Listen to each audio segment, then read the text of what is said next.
ছোট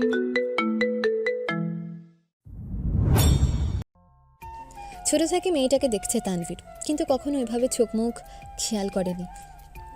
তবে ইদানি মেয়েটার প্রতি অন্যরকম টান কাজ করে। রাত বিরেতে হঠাৎই তাকে দেখার স্বাদ চাকে। দেখা হলেও ঠিকমতো তাকাতে পারে না। চোখাচোখি হলেই মেয়েটার লজ্জায় নুয়ে যায়। মেয়েটার অস্বস্তি দেখে তানভীরও আর তাকাতে পারে না। সামনে থাকলে তাকাতে পারে না ঠিকই, কিন্তু চোখের আড়াল হলেই বুকের ভেতর ছটফটানি শুরু হয়ে যায়, যেই ছটফটানির বলে ব্যাখ্যা করা সম্ভব না। আজ মেঘ সাথে থাকায় বন্যা মেঘের সঙ্গে কথা বলায় ব্যস্ত।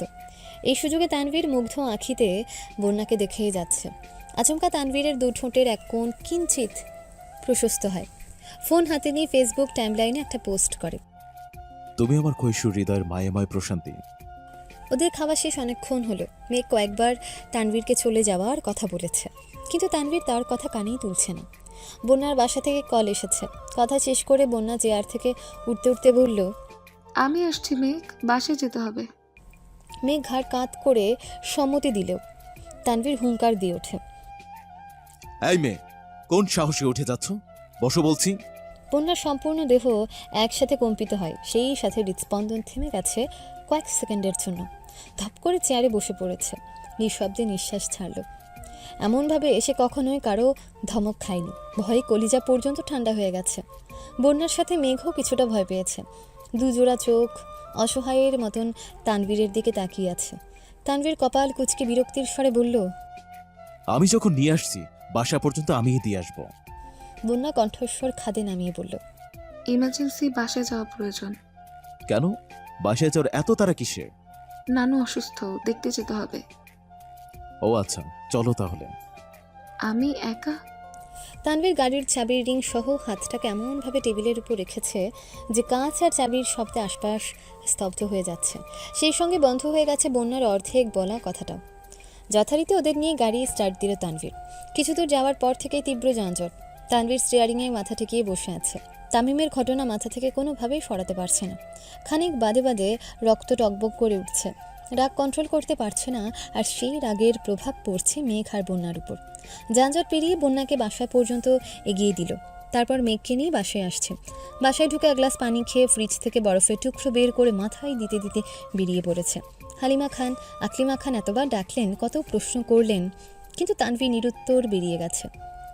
ঘণ্টাখানেকের মধ্যে তানভীর আবিরের অফিসে আসছে। আশেপাশে না তাকিয়ে সরাসরি আবিরের কেবিনে হাজির হলো। চোখের সানগ্লাসটা খুলে টেবিলের উপর ছুঁড়ে ফেলে। আবির দীর্ঘ মনোযোগ দিয়ে ল্যাপটপে কাজ করছিল। আবিরের অপর পাশে টেবিলের পাশে দুহাত রেখে কিছুটা ঝুঁকে রাগান্বিত কণ্ঠে হুঙ্কার দিয়ে ওঠে, আটকালে কেন আমায়? আবির নিরুত্তর। তানভীর পুনরায় বলা শুরু করলো, 2 দিন হয় ঢাকায় এসে মানুষের পাকনা গজায় গেছে। পাকনা দুটো আজই পুরাই দিতাম। ওই ছেলে বন্যাকে প্রপোজ করার সাহস হয় কি করে? তার বুক ছেড়ে হৃৎপিণ্ড মেপে দেখার অতীব ইচ্ছা আমার। আটকালে কেন আমায়? আবির ল্যাপটপের দিকে তাকিয়ে থেকেই বলল, বস। আমি এখানে বসতে আসিনি। তুমি মরবার জন্য নিষেধ কেন করেছ? ওই ছেলের প্রতি তোমার এত কিসের মায়া? এখনো সময় আছে, একবার ওকে বলো। আবির একটু উচ্চস্বরে পিএসকে ডাকলো। পিএস আসতে স্বাভাবিক কণ্ঠে বলল, একটা কোল্ড কফি দিতে বলো, সাথে কিছু নাস্তা আনানোর ব্যবস্থা করো। জি ভাইয়া। শোনো, জি? অন্য কাউকে না পাঠিয়ে বরং কষ্ট করে তুমি যাও, নাস্তার সাথে ভালো দেখে একটা ফুলের মালা নিয়ে এসো। আর হ্যাঁ, অবশ্যই সেটা যেন তাজা ফুলের মালা হয়। জেলা ছাত্রলীগের সভাপতি আমার অফিসে আসছে, কাগজ ফুলের মালা দিলে তো মানসম্মান থাকবে না। জি আচ্ছা ভাই। বলে পিএস চলে গেছে। তানভীর অগ্নি দৃষ্টিতে আবিরের দিকে তাকিয়ে আছে। পিএস বের হতেই তানভীর রাগান্বিত কণ্ঠে চিৎকার চেঁচামেচি শুরু করেছে। আবির সেসবে পাতা না দিয়ে ল্যাপটপে কাজ করছে আর মিটিমিটি হাসছে। তাদের দু ভাইয়ের দু রকম সমস্যা। আবিরের রাগ যখন কন্ট্রোলের বাইরে চলে যায় তখন তার হাত পা স্থির থাকে না। কোনো ছেলের উপর রাগ উঠলে সেই ছেলেকে হাসপাতালে পাঠিয়ে তবেই শান্ত হয়, আর পরিবার বা প্রিয়তমার উপর রাগ করলে সেই রাগ নিজের উপর দিয়ে যায়। কখনো দেয়ালে অবিরাম খুশি দিয়ে নিজেকে ক্ষতবিক্ষত করে, কখনো বা শখের জিনিসগুলো ভেঙে চুরে একাকার করে ফেলে। অন্যদিকে তানভীরের স্বভাব উল্টো। মারপিটে তার তেমন কোনো আগ্রহ নেই। তবে আবির বিদেশে থাকাকালীন ভাইয়ার জন্য অনেককে হালকা পাতলা মাইর দিতে হয়েছে। তবে খুব বেশি রাগ উঠলে তানভীর প্রচুর চিল্লায়, যা মুখে আসে তাই বলতে থাকে, কাউকে পরোয়া করে না। তার কথায় লজিক থাকুক বা না থাকুক, রাগ উঠছে মানে সে চিল্লাবে। এই স্বভাব অনেকটা মেঘেরও আছে। বুঝুক আর না বুঝুক চিৎকার করে বাড়ি মাথায় উঠিয়ে ফেলবে। পুরো 10 মিনিট তানভীর গলা ফাটিয়ে চিৎকার চেঁচামেচি করেছে, অথচ আবির নীরব শ্রোতা। সে তার ভাইয়ের স্বভাব জানে। তানভীরের রাগ উঠেছে মূলত তামিমের উপর। এই রাগ আরও 2-3 মাস আগে থেকে। আবিরকে সে বেশ কয়েকবার ওয়ার্ন করেছে, মারতেও চেয়েছে, কিন্তু আবির প্রতিবারই বাধা দিয়েছে। কথা বলে বা মেরেই হোক বিষয়টা সমাধান করে ফেললে আজ এই দিন দেখতে হতো না। অথচ আজও আবির নীরব, ছেলেকে কিছু বলতেও নিষেধ করেছে। এর আগে তানভীর উল্টোপাল্টা চিল্লাচ্ছে। আবির তার কথায় মনোযোগ দিচ্ছে না দেখে তানভীর হুট করে আবিরের ল্যাপটপ অফ করে দিয়েছে। আবির ভ্রু কুচকে বলে, কাজটা শেষ করতে তো দিদি। তানভীরের রাগ 3 গুণ বেড়ে গেছে। হুঙ্কার দিয়ে বলল, কোনো কাজ করতে হবে না, তুমি আমার বিষয় সমাধান করে তারপর যা ইচ্ছা করবা।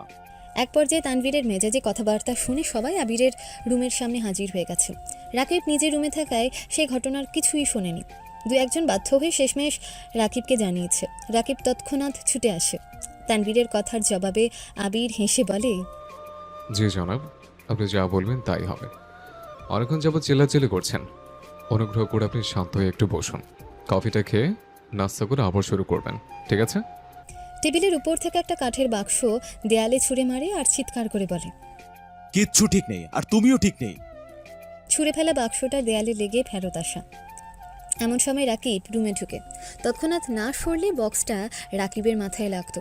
রাকিব আতকে উঠে বলে, তোরা দুই ভাইকে আমায় মারার প্ল্যান করছিস নাকি? কি হয়েছে তানভীর? তানভীর ভারী কণ্ঠে বলে, তোমার বন্ধু আমার ভাই হতে পারে না, এই আবিরকে আমি চিনি না। কেন, কি হয়েছে? তানভীর পুনরায় বলে, তোমার বন্ধু দেশে ফেরার কারণটা তোমার মনে আছে ভাইয়া? হ্যাঁ, জয়কে পেটাতে। এক ছেলেকে পেটানোর জন্য নিজের কাজ শেষ না করে ইমার্জেন্সি টিকিট ম্যানেজ করে দেশে ফিরেছিল। আমরা কতবার বুঝিয়েছিলাম জয়ের বিষয়টা আমরা দেখতে পারবো, অথচ সে আমার কথা না মেনে দেশে ফিরেছে। ওই ছেলেকে মেরে হাসপাতালে পাঠিয়েছে। টানা 3 মাস হাসপাতালে ভর্তি ছিল। ওই ছেলের অপরাধ ছিল আমার বোনের সঙ্গে কথা বলতে চেয়েছিল, কথা তো বলতেই পারিনি, উল্টো হাত পা ভাঙলো। অথচ 3 মাস হলো বনুরা দুটো ছেলের সঙ্গে চলাফেরা করে, কথা বলে, এদিকে তার কোনো হুঁশ নেই। এ কোনোভাবেই আমার ভাই হতে পারে না। রাকিব মৃদু হেসে বলে, এই বিষয় নিয়ে আমিও আবিরকে অনেকবার বলেছি, কিন্তু ওর মাথায় কি ঘুরতেছে এটা আল্লাহ ছাড়া কেউ জানে না। এই যে অফিসে আসে, নিচের মতো কাজ করে, কাজ শেষে চলে যায়।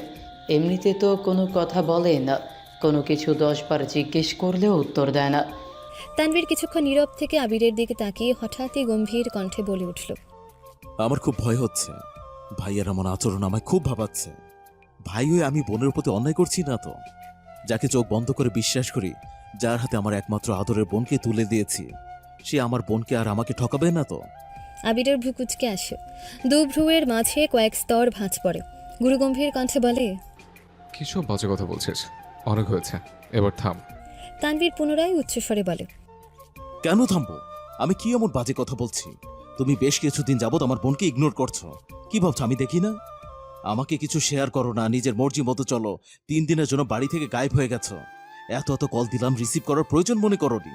একটা সময় পর্যন্ত এই আবির ভাই বলতো আমার বোনের চোখে নিজের ধ্বংস দেখে। সেই আমার বোনের হাস্যজাল যে বোনটাকে ধ্বংস করতে উঠে পড়ে লেগেছে। সত্যি করে বলো, আমার বোনের থেকে তোমার জীবনে কি এমন গুরুত্বপূর্ণ জিনিসের আবির্ভাব হয়েছে যে তুমি আমার বোনকে এত অবহেলা করছো? নাকি তোমার জীবনে নতুন কোনো রমণীর আগমন ঘটেছে যে আমার বোনের থেকেও? তানভীর কথা সম্পূর্ণ করার আগেই রাবির রাগান্বিত কণ্ঠে বলল, আমার লোচনে দেখে ভয়ঙ্কর সুন্দরী হলেও আমার মেঘ। এই তল্লাটির লক্ষ্য কোটি সুস্মৃতির ভিড়েও আবিরের দৃষ্টি এক কাদম্বিতেই আটকাবে। নিষ্ঠুর পৃথিবীতে তার মেঘাচ্ছন্নতা ব্যতীত আবিরকে ধ্বংস করার কোনো অস্ত্র এখন আবিষ্কৃত হয়নি। শেষবারের মতো বলছে, কান খুলে শোনো। তোর বোনই আমার জীবনের একমাত্র রমণী, যার আগে বা পরে ভুলক্রমেও কোনো মেয়ে আমার জীবনে আসেনি আর আসবেও না। তোর বোন ছিল, আছে, আর সারা জীবন পাশে থেকে আবিরের উপর তার কর্তৃত্ব চালাবে। এক আবিরের প্রাণ এক মেঘেতে নিবদ্ধ। যদি তাই হয় তবে আমার বোনের প্রতি এত অবহেলা কেন? আমার বোনকে কেউ অবহেলা করবে সেটা আমি সহ্য করতে পারবো না। সে যদি সাজ্জাদুল খান আবিরও হয়, তাও আই ডোন্ট কেয়ার। আবির ভ্রু উঁচিয়ে চোখ বড় বড় করে তাকিয়েছে। তানভীর যে তাকে ঠান্ডা হুমকি দিচ্ছে আবির খুব ভালোই বুঝতে পারছে, তাই এভাবে চেয়ে আছে। ভাই হিসেবে কি আমি চাইবো না যে আমার বোন সবসময় হাসি খুশি থাকুক? এটা কি আমার অপরাধ? আবির নিজের চেয়ারে হেলান দিয়ে বসে কণ্ঠস্বর দ্বিগুণ ভারী করে বলে, আমার তোর বোনকে অবহেলা করার জন্য তোমার বোনই দায়ী। ওকে আমি যতটা সম্ভব আগলে রাখি, ভার্সিটিতে ওঠার পর থেকে সব রকম স্বাধীনতা দিচ্ছে, শুধুমাত্র তোর বোনকে খুশি রাখার জন্য। ড্রাইভার আঙ্কেল প্রায় 1 ঘন্টা 30 মিনিট 20 মিনিট তোর বোনের জন্য গাড়ি নিয়ে অপেক্ষা করে। তোর বোন বন্ধু বান্ধবীদের সাথে আড্ডা দেয়, খাওয়া দাওয়া করে। আঙ্কেল ডাকতে গেলে ওর মন খারাপ হবে, তা আঙ্কেলকে বলছি যতক্ষণই সময় লাগুক না কেন উনি যেন অপেক্ষা করেন। আমার সামর্থ্যের সবটুকুতে চেষ্টা করি যেন তোর বোন হাসি খুশি থাকে। তোর বোনের অবহেলা দেখিয়ে তোর কষ্ট হচ্ছে, অথচ তোর বোন যখন আমাকে অবহেলা করে তখন আমার খারাপ লাগে না? যেখানে তোর বোনের ঠোঁটে হাসি না থাকলে আমার বুকে চিনচিন ব্যথা শুরু হয়েছে। যার হাসিতে আবির বাঁচে, তার হাসি না দেখে আবির বাঁচতেও কেমন করে? কি হয়েছে? মাইশাবুর বিয়ের সময় তুই না করার সত্ত্বেও আমি জোর করেই ওকে নিয়ে আসছিলাম, যাতে মালা তোর বোনের মাথায় আজে বাজে কথা ঢোকাতে না পারে। ভার্সিটি ক্লাস শেষে আমার জন্য ওয়েট করতে বলেছিলাম। তোর বোনের হাতের মেহেদি নষ্ট করেছে, মন খারাপ করেছিল। ভাবলাম মেহেদি মুছের বিষয়টা ওকে বুঝিয়ে বলবো, অথচ তোর বোনের অপেক্ষা করার ধৈর্য হয়নি। বন্ধুদের সাথে খেতে চলে গেছে। যাও ভেবেছিলাম ওকে বোঝাবো, ওর আচরণে কথা বলতে ইচ্ছে হয়নি। তারপর আরেকদিন ফেসবুকে ঢুকতে তোর বোনের পোস্ট সামনে আসছে, যেখানে তামিম আর মিনহাজের উল্টাপাল্টা কমেন্ট দেখে আমার পায়ের রক্ত মাথায় উঠে গেছে। স্বাধীনতা দিয়েছে বলে ওই ছেলেগুলোকে ফ্রেন্ড লিস্টে অ্যাড করে ফেলবে? একবার ভাবার প্রয়োজন বোধ করেনি? ওই দিন বাসায় যাওয়ার পর তোর বোন কে যেন বলতে আসছিল। আমি এক প্রকার রাগেই কথা বলছিলাম, এতে তোর বোন রেগে গেছে। এরপর রাতে তোদের বাপ ছেলের কথোপকথন শুনে আমার মেজাজ আরও খারাপ হয়েছিল। তোর বাপ যেভাবে মেয়ের শ্বশুরবাড়ির শোকের কথা বলেছিলেন তা সহ্য করতে পারেনি, তাই চলে আসছিলাম। 5 দিন থাকলে কাজ মোটামুটি গোছাতে পারতাম। নতুন বছর শুরু হচ্ছে, ভেবেছিলাম 12টায় তোর বোনকে কল দিয়ে একটুখানি বলে নেব, কিন্তু 10টার দিকে দেখি তোর বোন অনেকগুলো কল দিছে। কল ব্যাক করতেই শুনে কান্না করতেছে। কিসের কাজ, কিসের কি, সব ফেলে বাসায় গেছে। তোর বোনের অভিমান ভাঙানোর সুযোগটাও পেলাম না। হুট করে মালা কল দিয়েছে। দুর্ভাগ্যক্রমে তোর বোন সেই কল দেখে ফেলেছে আর তেলে বেগুনে জ্বলে উঠেছে। সেই থেকে তোর বোন আমায় দেখলে রাগে ফুঁসতে থাকে। এতে আমার কি দোষ বল? মালাকে কি আমি বলেছিলাম আমায় কল দিয়ে আমার রোমান্টিক মোডের 14টা বাজা? তাহলে কার দোষ? আর মালার কি লাজ লজ্জা বলতে কিছু নাই? বিয়ের দিন তো তুই সামনেই ছিলে, যা যা ঘটেছে সবটাই তোর সচক্ষে দেখা। এখন মালার যদি লজ্জা না থাকে তো আমি কি করব? মালা কেন কল দিয়েছিল? জানি না, কথা হয়নি। ফোনটা দাও। আমার ফোন? হ্যাঁ। কেন? তুমি যা বলেছ তা সত্যি কি না দেখি। মানে তুই কি তোর বোনের মতো আমায় অবিশ্বাস করিস? বিশ্বাস অবিশ্বাসের কিছু না। আমার বোন যতদিন তোমার উপর অধিকার দেখাতে পারবে না ততদিন আমাকে সেই দায়িত্ব পালন করতে হবে। যদি একটু এদিক সেদিক পাই তাহলে বনুকে দেব না। আবির ফোন বের করে তানভীরের সামনে টেবিলে রেখে রাগী স্বরে বলে, নেই ফোন, যা পরীক্ষা করার কর, কিন্তু বারবার তোর বোনকে টেনে আমায় থ্রেট দিবে না। তোর বোন আমার মানে আমারই, বেশি করলে ওরে কিডন্যাপ করে বিয়ে করে ফেলবো। তানভীর হেসে ফোনটা হাতে নিল।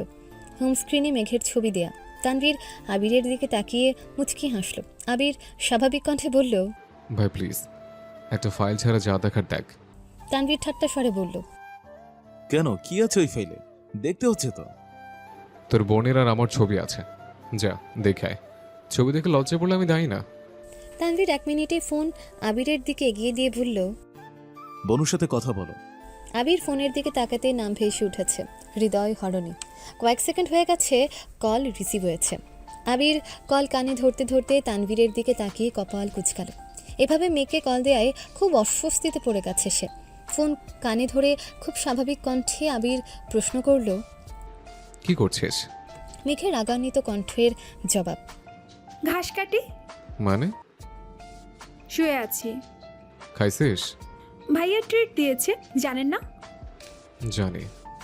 তাহলে জিজ্ঞেস করছেন কেন? এমনি। কল দিয়েছেন কেন? দিতে পারি না।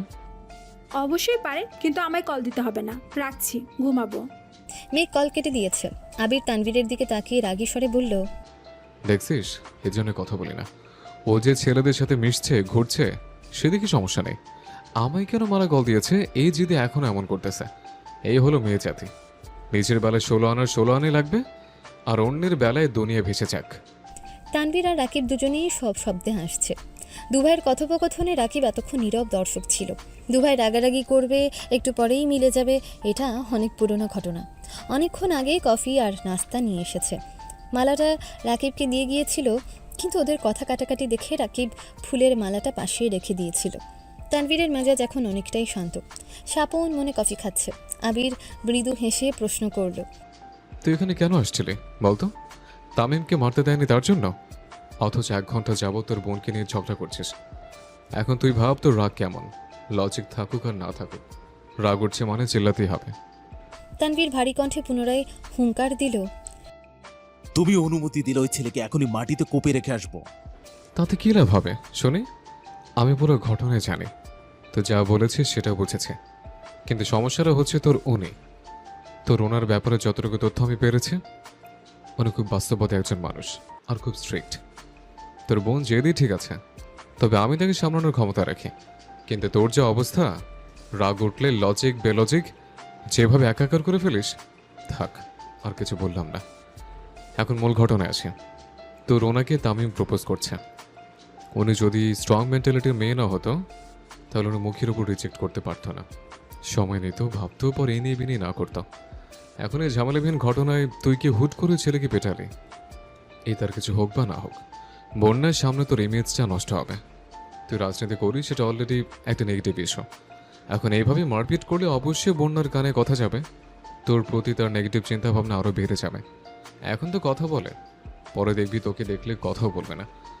তখন প্রপোজ করতে গেলে জীবন অ্যাকসেপ্ট করবে না, বরং সম্পর্ক আরও নষ্ট হবে। আমি চাই না তুই একই ধাক্কা দুবার খাস। প্রথমবার তোর ভুল ছিল না, তবুও কষ্টটা তুই বেশি পাইছিস। এত বছর পর নতুন করে কারোর প্রতি ইমোশন আসছে, ইমোশনটা ধরে রাখিস। ভুল রাস্তায় পা বাড়ানোর আগে অন্তত পক্ষে 10 বার ভাবিস। আর ওই ছেলে যদি বাড়াবাড়ি করতে আসে, তখন বিষয়টা আমি দেখব। তবুও তুই কিছু করিস না প্লিজ। তুই যেমন তোর বোনের খুশি দেখতে চাস, তেমনি আমিও তোদের দুজনের খুশি দেখতে চাই। ভুলে যাস না আমরা সবাইকে এক মায়ের বন্ধনে আবদ্ধ। আমার কিছু হলে যেমন তুই কষ্ট পাবি, তোর কিছু হলে তেমন তোর বোন কষ্ট পাবে। আর তোর বোনের কিছু হলে তো আমি শেষ হয়ে যাব। তানভীরের কথা শুনে আবির শুকনো মুখে বিষম খেল।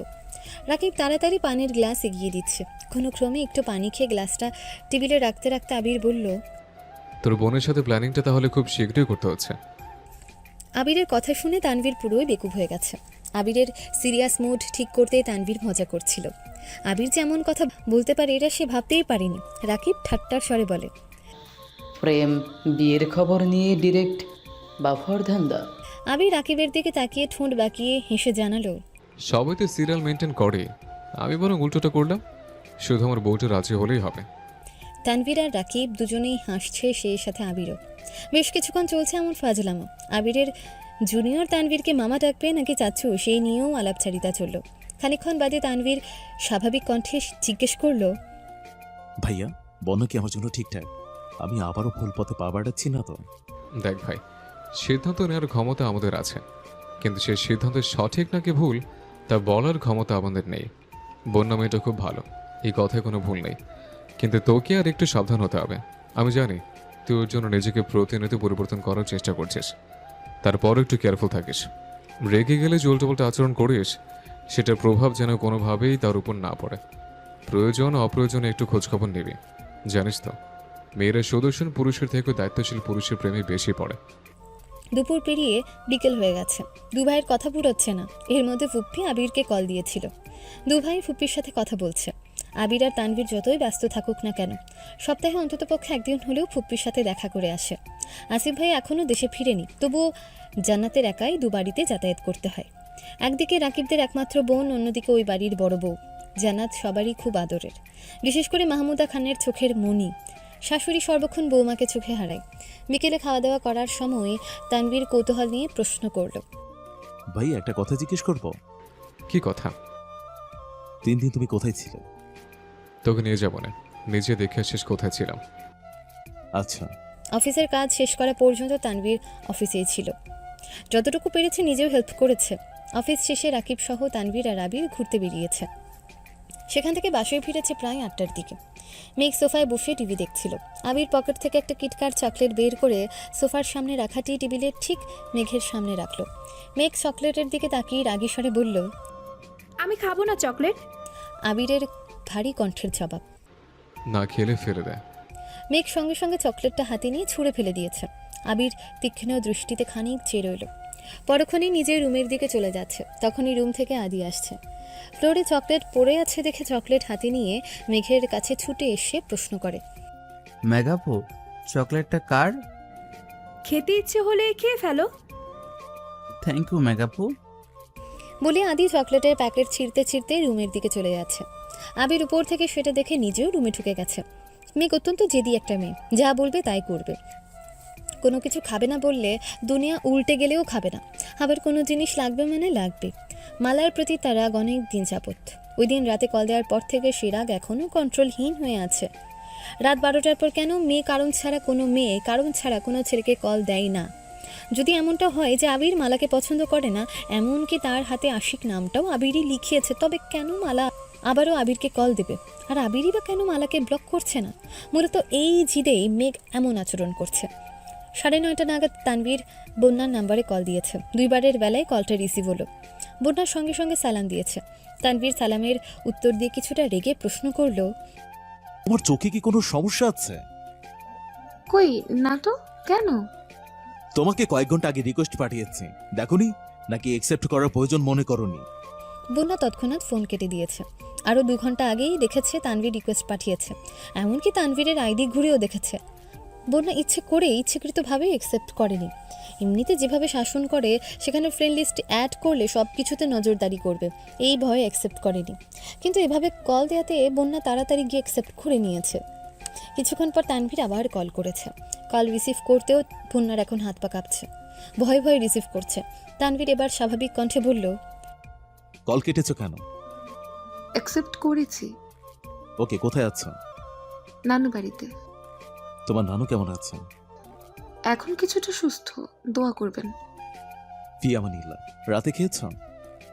জি, আপনি? হ্যাঁ। আচ্ছা রাখি এখন। এই শোনো। জি ভাইয়া। আবার ভাইয়া? সরি, মুখ ফসকে বেরিয়ে গেছে, বলুন। আই এম সরি, দুপুরে তোমার সাথে রাগ দেখানোটা একদমই উচিত হয়নি।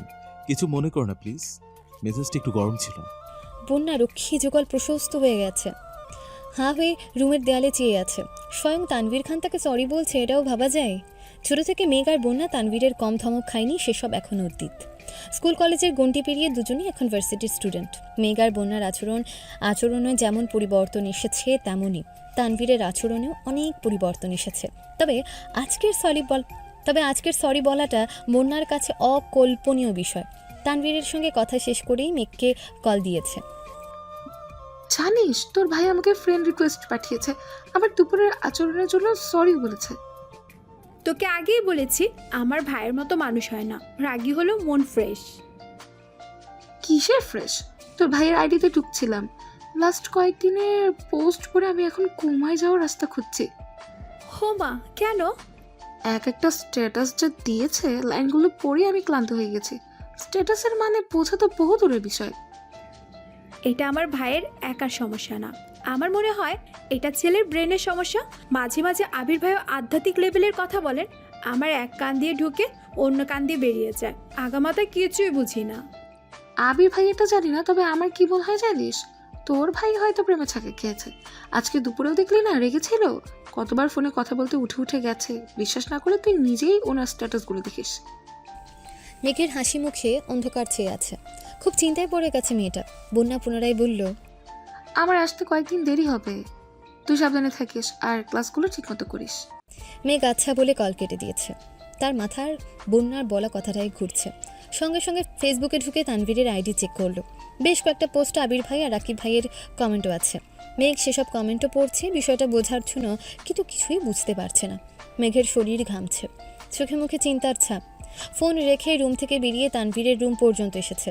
দরজা ভেতর থেকে লাগানো, রুমে কম সাউন্ডে গান বাজছে। গানটা শুনে মেঘ কয়েক সেকেন্ডের জন্য স্তব্ধ হয়ে গেছে। কিছু ভেবে 2 কদম পিছিয়ে গেছে। ডাকবে কি না বুঝতে পারছে না, মনে অশান্তির ঝড় চলছে। চলে যেতে নিয়ে পুনরায় এসে দরজা ডাকলো। ভেতর থেকে তানভীর প্রশ্ন করে, কে? আমি। দরজাটা খোলো। তানভীর সঙ্গে সঙ্গে দরজা খুলে দিয়েছে। মেঘ তানভীরকে পাশ কাটিয়ে রুমে ঢুকে ফোনের গানটা অফ করে একটা চেয়ার টেনে ঠিক রুমের মাঝখানে ফ্যানের নিচে বসেছে। মেঘের এমন আচরণে তানভীর একটু অবাক হয়েছে। মেঘের দিকে তাকিয়ে শুধালো, এত রাতে তুই এখানে? কি হয়েছে? হ্যাঁ হয়েছে, তবে আমার না, তোমার। তানভীর ঢুকিলে নিজেকে স্বাভাবিক করার চেষ্টা করলো। বন্যা নিশ্চয়ই মেঘকে কিছু বলেছে, তার জন্যই মেঘ এসেছে। মেঘ হঠাৎই গুরুগম্ভীর স্বরে প্রশ্ন করে, তুমি এমন ছ্যাঁকা খাওয়া গান শুনছিলে কেন? কি হয়েছে তোমার? কিছু হয়নি, গানটা ভালো লাগে তাই শুনছিলাম। এসব গান তারাই শুনে যাদের মনে অনেক দুঃখ। তোমার মনে কিসের দুঃখ বলো? কে তোমায় কি বলেছে? আরে আমায় আবার কে কি বলবে?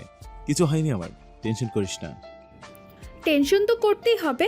দুপুর থেকে তোমার মধ্যে অস্বাভাবিকতা লক্ষ্য করছি। বাই এনি চান্স তোমার কি তার সঙ্গে কোথাও দেখা হয়েছিল? কার সঙ্গে?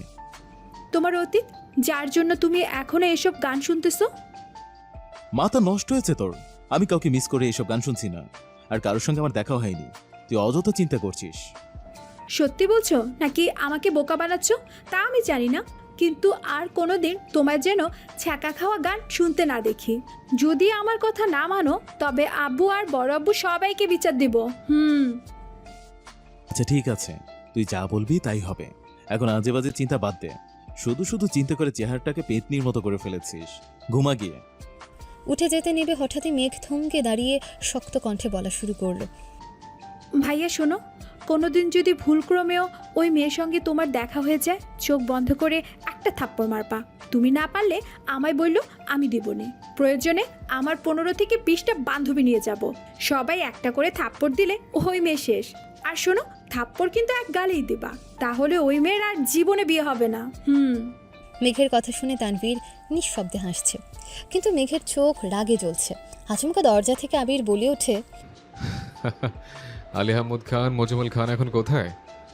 ওনাদের আদর মেয়ের এই রূপ কি তারা দেখেন না? তাদের মতে আবির গুণটা আর মেঘ একমাত্র লক্ষ্যে, তাই না? আমিও ভিডিও করে রেখেছি। আরেকদিন আমি কিছু বললে আমিও দেখিয়ে দেব তাদের লক্ষ্যে মেঘ কোন লেভেলের গুণটি। মেঘ চোখ গোল গোল করে আবিরের দিকে তাকিয়ে আছে। আবির মিটিমিটি হাসছে। মেঘ গাল ফুলিয়ে শ্বাস ছেড়ে রাগেই স্বরে বলল, ডিলিট করুন ভিডিও। আগে এক কাপ কফি করে নিয়ে আয়, তারপর ভেবে দেখব। আমি কফি করতে পারি না।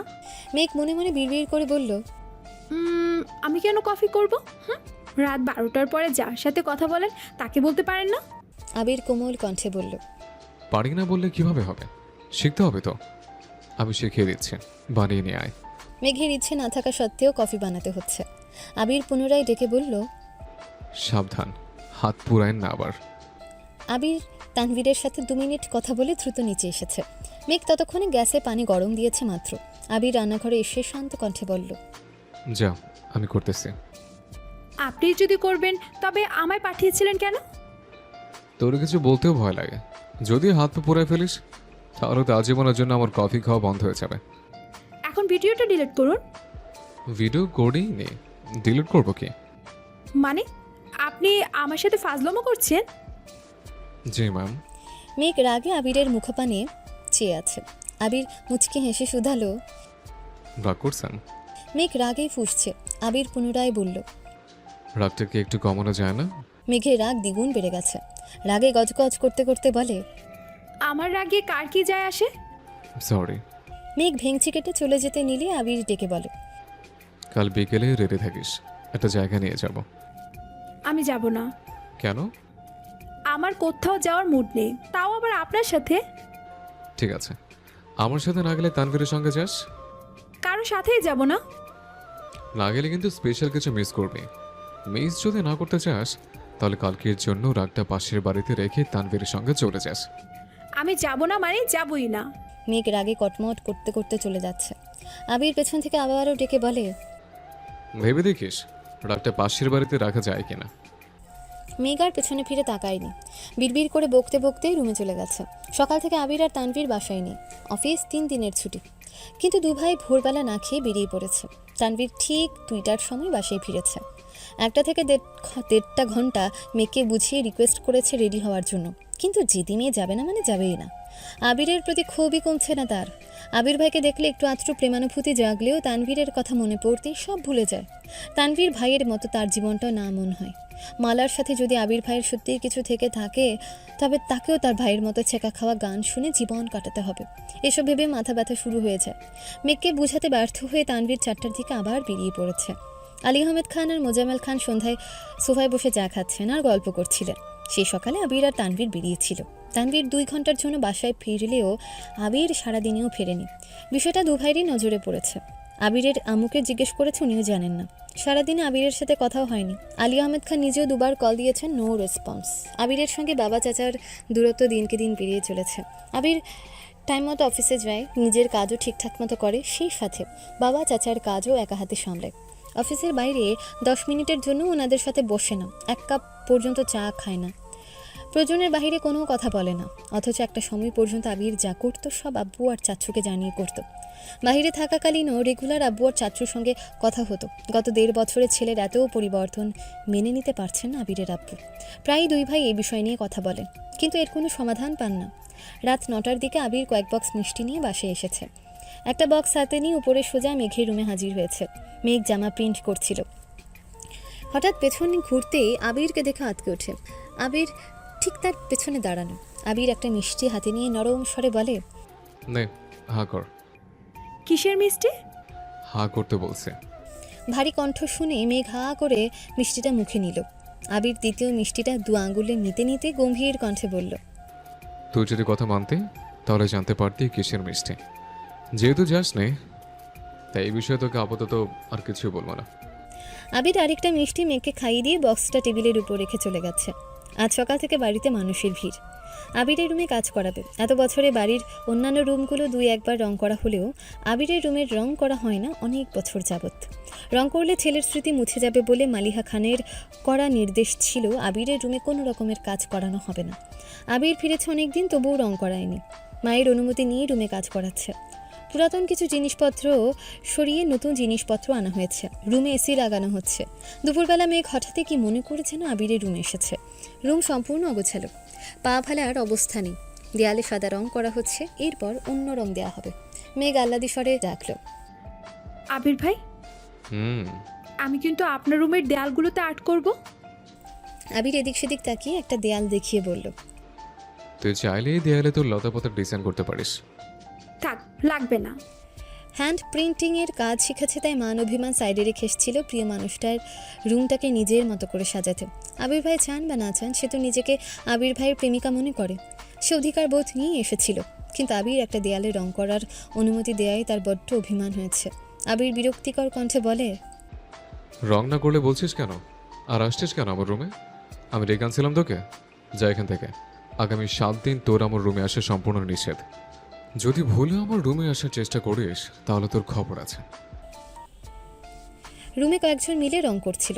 সবার সামনে এভাবে কথা বলায় মেঘ খুব অপমানিত হয়েছে।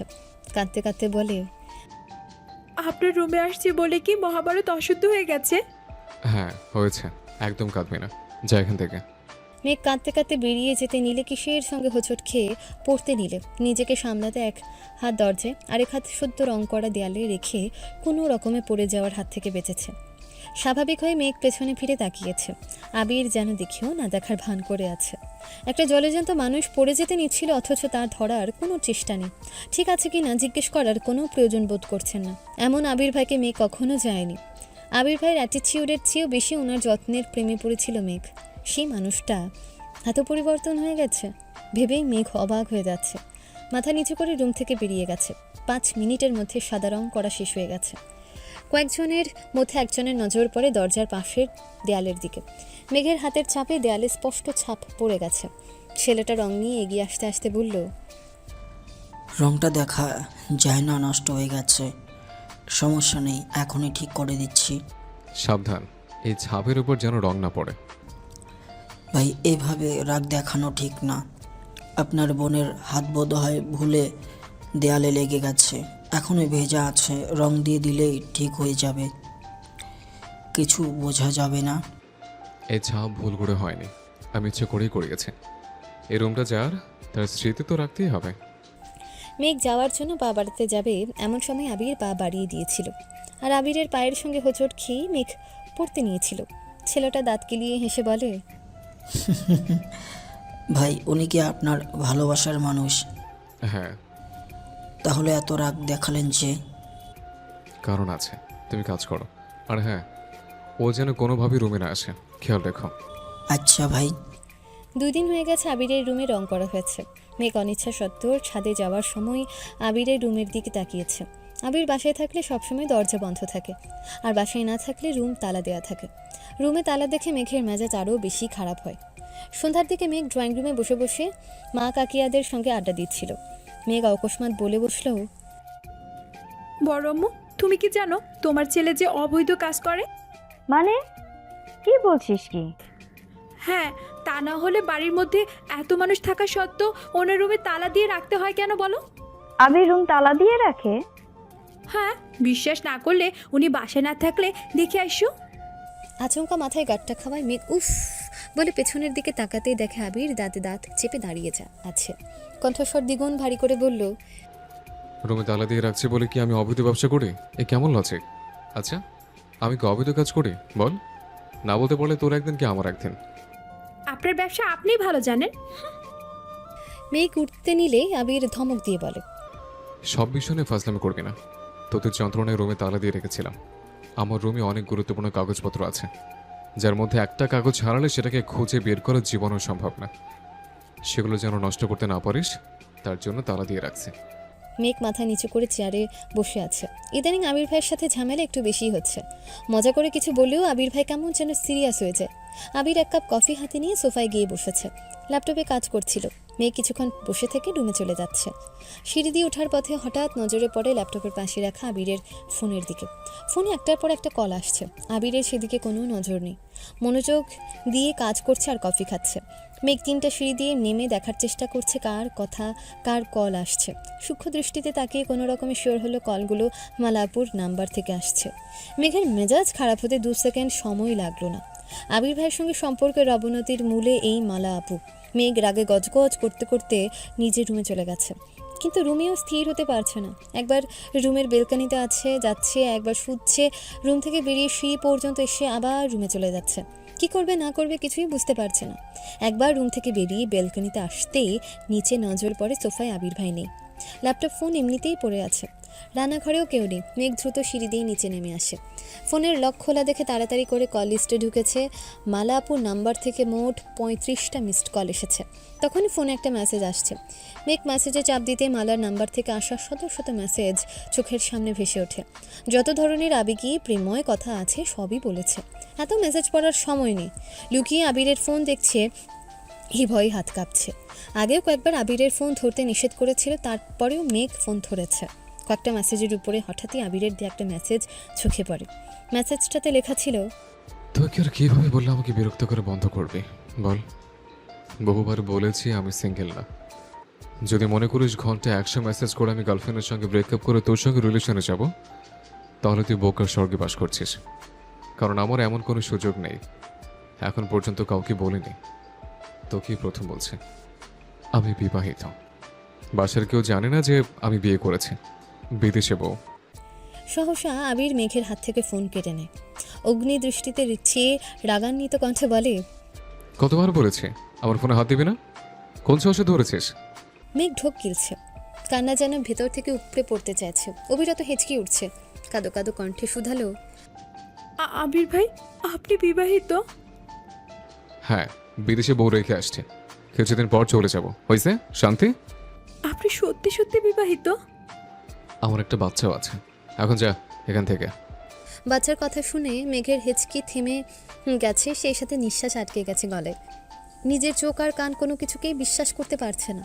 আঁখি জোড়ায় পানি টইটুম্বুর হয়ে আছে, শুধু উপড়ে পড়ার অপেক্ষা। মেঘ তৃতীয়বারের মতো বলে, আপনি সত্যি সত্যি বিবাহিত? আর একটা কথা বললে এমন থাপ্পড় দেব, 7 দিন অজ্ঞান হয়ে পড়ে থাকবে। যা এখান থেকে। মেঘ স্তব্ধ হয়ে গেছে। এক দৃষ্টিতে চেয়ে আছে আবিরের মুখপানে। চোখে পানি জমার জন্য চোখে ঝাপসা দেখছে। আবির আবারও ধমক দেয়, যা এখান থেকে। মেঘ সঙ্গে সঙ্গে চলে গেছে। আবির সারা রাত নির্ঘুম কেটেছে। ছটফট করতে করতে রাত পার করেছে। কাঁদতে কাঁদতে চোখ মুখ ফুলিয়ে একাকার অবস্থা করে ফেলেছে। সকালে কোনো মতে হালকা নাস্তা করেই ভার্সিটিতে চলে গেছে। এই বাড়িটাতে এখন মেঘের দম বন্ধ হয়ে আসছে। একটা ক্লাস কোনো মতে করেছে। ক্লাসও বিরক্ত লাগছিল, তাই মাঠে ছিল।